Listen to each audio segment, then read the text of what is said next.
আসসালামু আলাইকুম গাইস।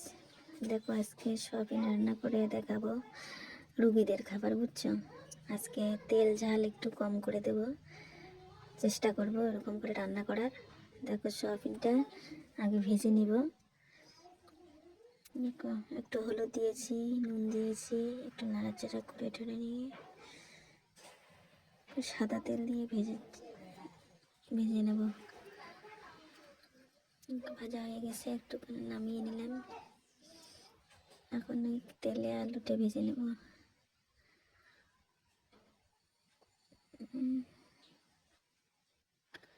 আলুটা একটু নাড়াচাড়া করে নিয়ে আলুটা ভেজে নিলাম। এখন পেঁয়াজ কুচি দিয়ে একটু নাড়াচাড়া করে এখন সরষের তেল দিয়ে দেব। দিয়ে একটু নাড়াচাড়া করে নিয়ে তারপর ভেজে রাখা আলুটা দিয়ে দেব। তেজপাতা দিয়ে দিলাম, একটুখানি জল দিয়ে দিলাম, সিদ্ধ হয়ে যাক। ততক্ষণ আমি একটু বাটাবাটি করি। আদা, রসুন, তারপর জিরে বাটা, কাঁচা লঙ্কা দিয়েছি। আজকে তেল ঝাল খেপ কম, এটা রোগীদের খাবার। প্লিজ ভিডিওটা ভালো লাগলে লাইক দিও। দেখো হয়ে গেছে, এখন সয়াবিনটা ঢেলে দেব। দিয়ে একটু নাড়াচাড়া করে নিয়ে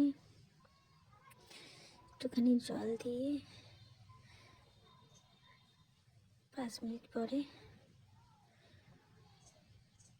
পর ফিরে আসলাম। দেখো একটু কষিয়ে নিলাম।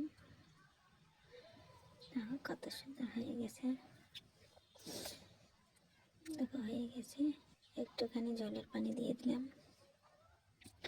নাড়াচাড়া করে নিয়ে 5 মিনিট পরে দেখো হয়ে গেছে। এরকমই নামিয়ে নেব। গরম দিয়ে দিলাম, একটুখানি গরম না দিলে ভালো লাগবে না।